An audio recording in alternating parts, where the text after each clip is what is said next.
And just saying, well, just, disclose, doesn't answer any of that. Okay? Jacques Vallée has been a central figure in UFO research and debate for more than 6 decades. He's often been at odds with UFO orthodoxy, was among the first to argue that the unknown craft seen for centuries in our skies and oceans may not be from other planets, but from other realities.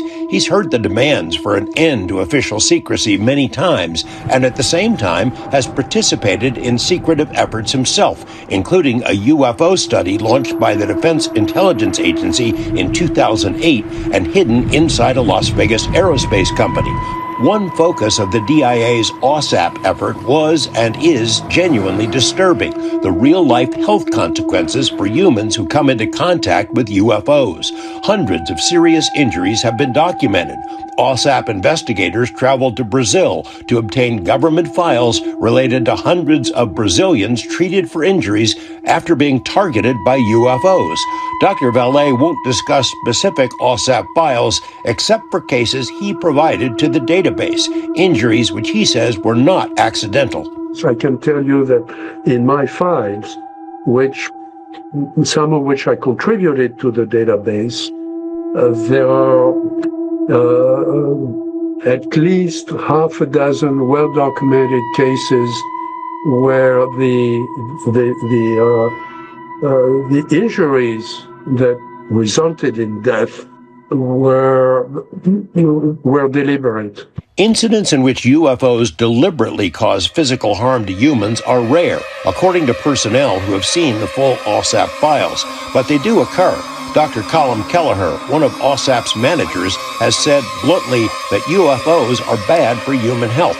Could that be a reason to keep secrets? If there is some kind of non-human intelligence here, the secrecy starts with them. But governments, in particular the U.S. government, have created multiple other levels of secrecy. The atomic secrecy, primarily, which most people in the Pentagon are not cleared for, and then the military secrecy and the strategic secrecy, and then the diplomatic secrecy.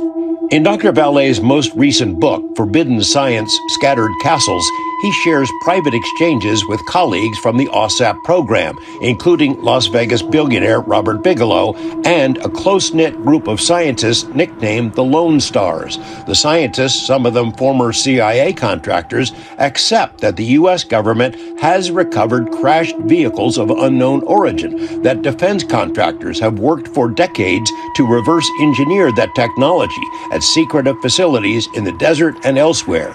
They say adversary nations have done likewise. The race to duplicate that technology means national security is at stake.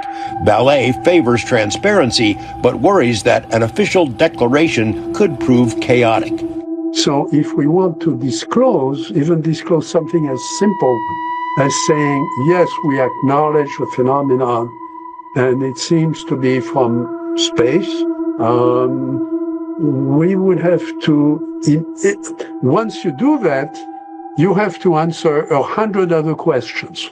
This is not the end. This is not the end of the story. While Dr. Vallée is encouraged by the renewed interest in UFOs within Congress, mainstream media, and academia, he thinks someone needs to craft a well-planned strategy for how to unleash what would likely be the biggest news story in history. I think we should disclose, but we should disclose with a structure, and the structure hasn't been invented yet.